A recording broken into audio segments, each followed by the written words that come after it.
Des informations qui circulent, mais un appel à l'union sacrée pour éviter la psychose. Appel lancé, vous l'avez suivi évidemment sur BFM TV par Emmanuel Macron. Virus, l'état d'alerte, c'est un reportage exceptionnel de 7 jours BFM. Il est signé Nicolas Delabarrère, Étienne Grelet, Benoît Sarrade et Céline Caffin.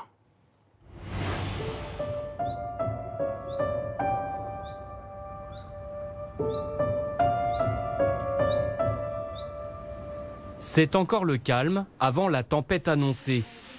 Au service des maladies infectieuses de l'hôpital d'Angers, on se prépare à un afflux massif de patients dans les jours à venir.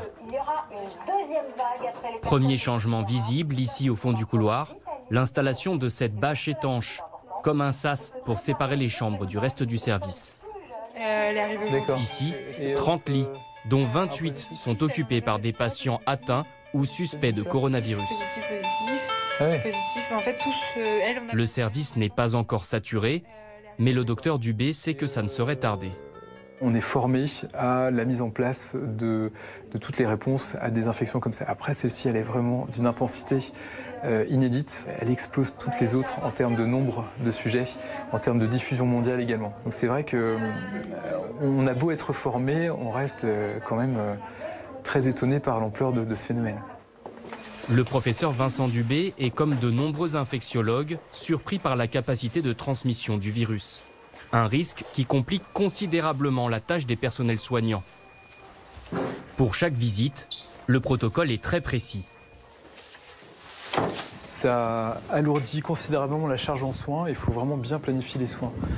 C'est-à-dire que si vous rentrez dans une chambre et que vous vous rendez compte qu'il vous manque du matériel, ça suppose de se déshabiller en suivant un protocole particulier, puis de se rhabiller par la suite pour retourner dans la chambre. Ça alourdit vraiment considérablement la charge en soins. Vous touchez à rien donc ? Ok. Madame Couder, vous n'avez pas de difficulté respiratoire ? Non, pas du tout. D'accord. Je peux écouter les poumons ? Oui, bien sûr. Marie est âgée d'une vingtaine d'années. Elle-même interne en médecine, elle a développé les premiers symptômes du Covid-19 5 jours plus tôt. Très bien. Je vous ai entendu tousser par téléphone tout à l'heure. Oui, encore un peu. C'est une toux sèche ? Ça reste une toux sèche, oui. D'accord. On évalue essentiellement la fonction respiratoire des patients, puisque le Covid atteint vraiment essentiellement les poumons.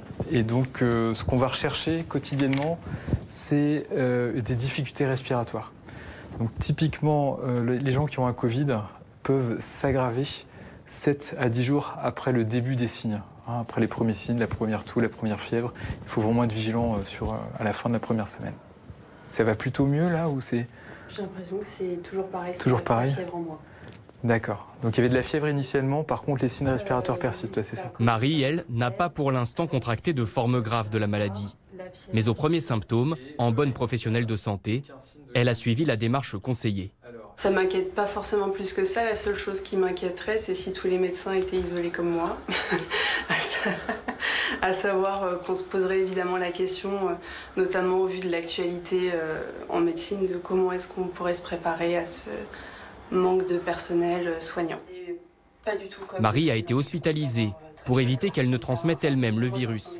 C'est la procédure dans ce département, tant qu'il y a des lits disponibles. Elle devrait toutefois bientôt pouvoir quitter l'hôpital. Sortie prochaine, oui. Mais pour le docteur Dubé, les patients vont s'enchaîner. Les procédures sanitaires aussi.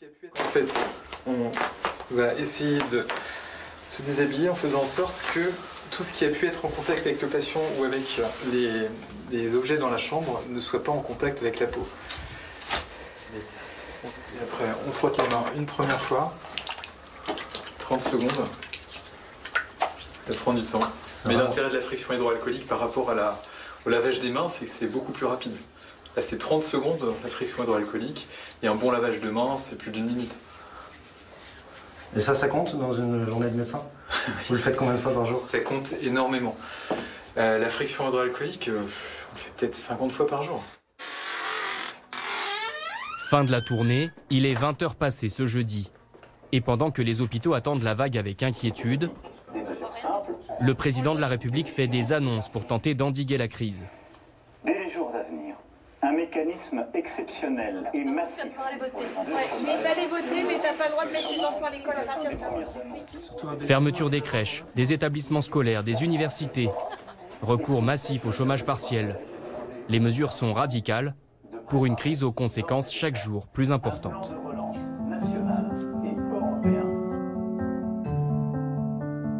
Mais il y a des régions où le quotidien est déjà bouleversé.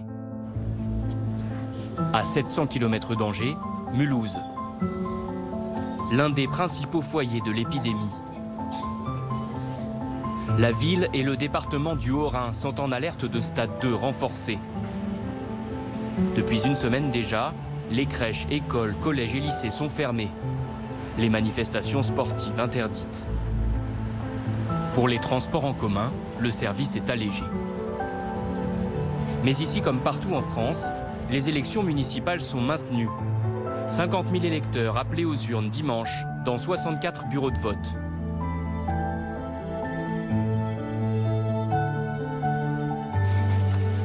La quantité, allez-y. Jean-Luc Imbert est le directeur général des services de la ville. Il vérifie que les consignes sanitaires seront respectées. Finalement, on a récupéré combien de flacons de gel? Alors en tout, là, on a 64 et il y a une deuxième livraison qui est prête. 2 flacons par bureau de vote, ok. Mais là, on aura épuisé le stock et on attend la livraison pour le deuxième tour. Pour le deuxième tour, il y aura une nouvelle livraison. Ok. Et ça, c'est les flacons pour nettoyer... Ça, c'est le produit désinfectant pour les planches de vote. Pour la planche de vote. D'accord. Ici, le vote est électronique. On utilise ces machines. Le matériel doit être au-dessus de tout soupçon. On a affecté une personne supplémentaire dans les bureaux de vote qui va s'occuper de désinfecter et la planche de vote et les stylos afin de rassurer tous les électeurs. Les procurations sont facilitées et fortement conseillées à ceux qui se sentent malades. Pour Jean-Luc Imbert, pas de raison d'hésiter à voter. Les mesures, alors que les habitants les respectent, sont suffisamment précises pour prévenir les risques de contamination. Voilà, maintenant, Le directeur applique les consignes données au niveau national. Allez, bonne soirée à tous. Pas de mise sous cloche générale comme en Italie, mais du cas par cas, de la souplesse, en fonction des situations. Parfois, cela vire au casse-tête. Avec son équipe en mairie, il passe en revue les prochains événements programmés, sachant que les rassemblements de plus de 50 personnes en milieu clos sont interdits. Du scrutin. Là, on réfléchit beaucoup sur le festival Motamo. On est en train de voir, le report semblerait impossible compte tenu du fait qu'on a invité beaucoup d'auteurs. Quelle est la date prévue? C'est 27-28. Plus de 50 personnes? Vraisemblablement. 1500. Oui. L'arrêté préfectoral, pour l'instant, il s'arrête au 19 ou au 20 mars. Bon, l'événement a lieu le 27-28. Donc pour l'instant, on n'est plus sous couvert de l'arrêté préfectoral. Donc il faut qu'on voit ce qui va se passer. Mais je vois difficilement qu'on puisse le maintenir. Pas de miracle en vue. Les mesures de précaution risquent plutôt de se renforcer dans les prochaines semaines. À chaque fois, c'est un choix délicat, car tout le monde a en tête l'origine supposée des premières contaminations dans la région. Un rassemblement évangélique qui s'est tenu sur plusieurs jours fin février dans un quartier de Mulhouse. 2000 participants, dont certains ont ensuite répandu le virus jusqu'en Guyane. Est-ce qu'il n'aurait pas fallu interdire en amont la réunion qui a eu lieu dans cette église évangéliste ? Je n'ai pas de réponse à cette question parce que je pense que la connaissance de l'épidémie n'était pas avérée lors de ce rassemblement. C'est un phénomène quand même assez récent que nous avons tous subi. Difficile de réécrire l'histoire après coup. Pour essayer de comprendre ce qui s'est passé, nous avons retrouvé Antonio Calala et sa fille Myriam.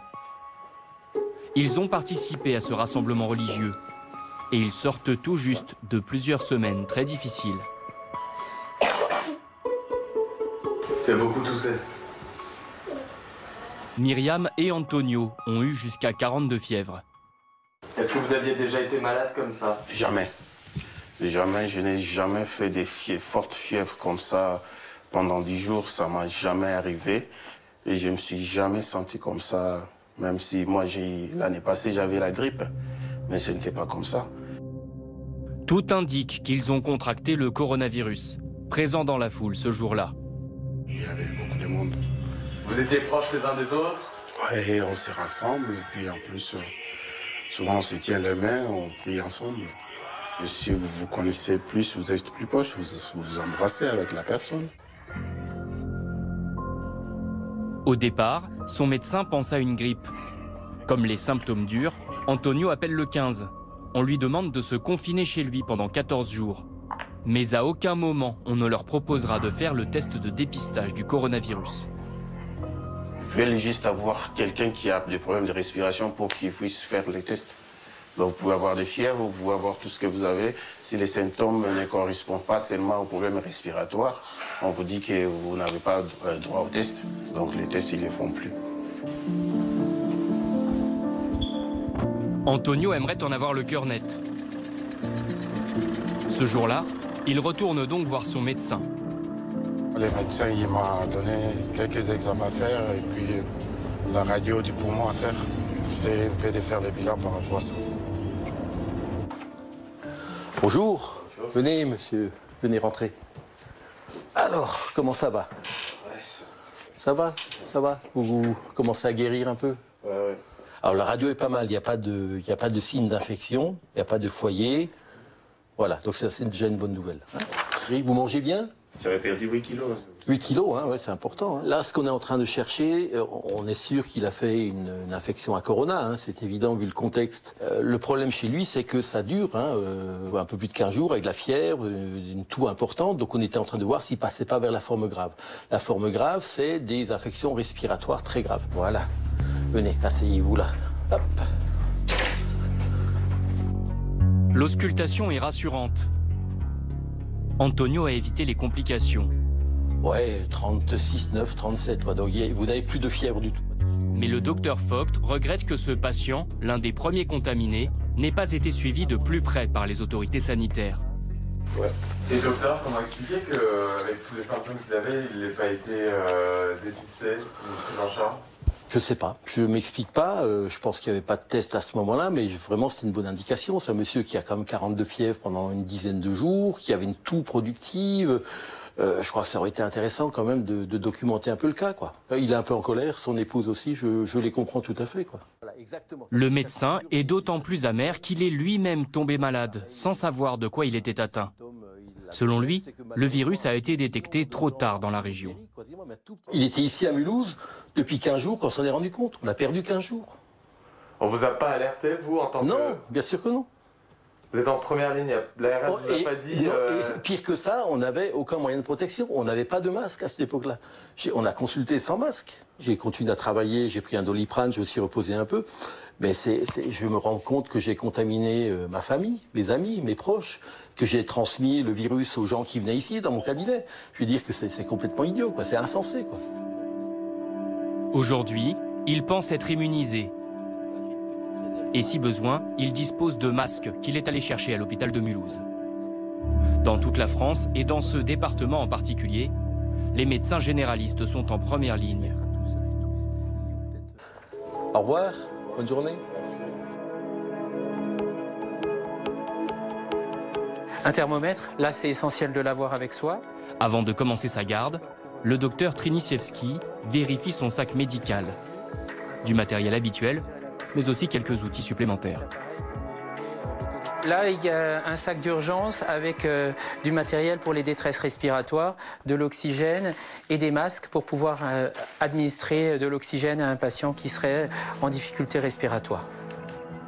70 à 80% des appels reçus par SOS Médecins concernent le Covid-19. Chaque patient qu'il va visiter est potentiellement atteint par le virus.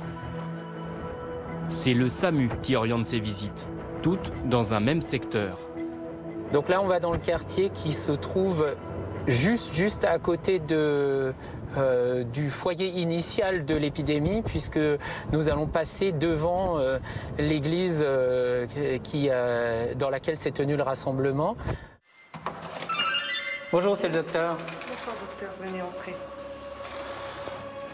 Ce soir-là, son premier patient est un adolescent. Non, je ne serre pas la main pour le moment. Il est souffrant depuis plusieurs jours. Raconte-moi ce qui t'arrive, jeune homme. J'ai de la fièvre. Depuis quand?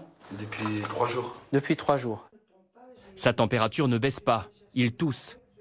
Alors il faut quand même que tu mettes un masque. Donc je vais te donner le masque, tu le mets alors autour des oreilles, ensuite tu l'écartes, tu l'ouvres et tu le pinces au niveau du nez comme moi. Voilà, c'est bon. Sa mère, inquiète, pense que c'est elle qui pourrait l'avoir contaminé. Est-ce qu'il y a eu des contacts là? En fait, je vous explique, je suis auxiliaire de vie. Je travaille avec des patients et j'en ai une entre autres qui était donc à l'église le vendredi 21 février.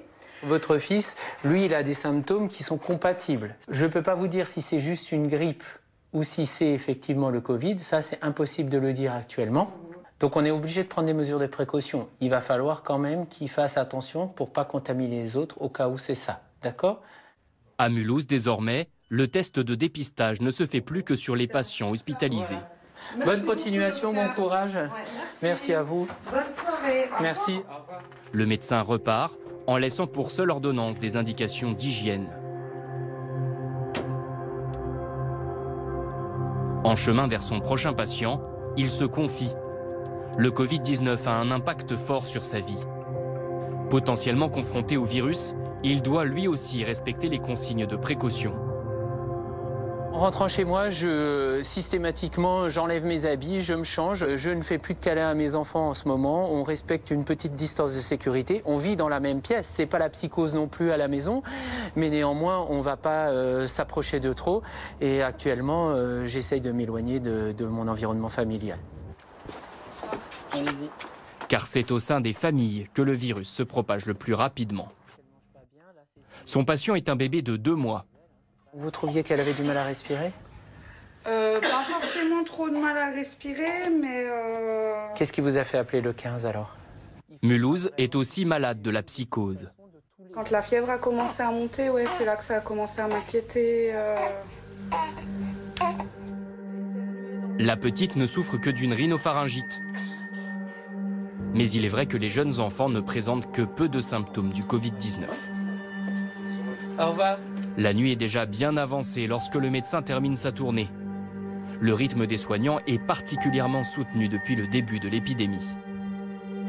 Le rythme est dur et on va essayer de se protéger quand même au maximum pour pas sombrer, nous, dans de la fatigue et dans la maladie, parce que forcément, si on est fatigué, on a plus de risques de tomber malade aussi. Dans l'équipe d'SOS Médecins, à Mulhouse, 2 docteurs ont déjà contracté la maladie. La France attend le pic de l'épidémie dans les semaines qui viennent. Les autorités espèrent le retarder le plus possible, de façon à pouvoir traiter au mieux les cas les plus graves.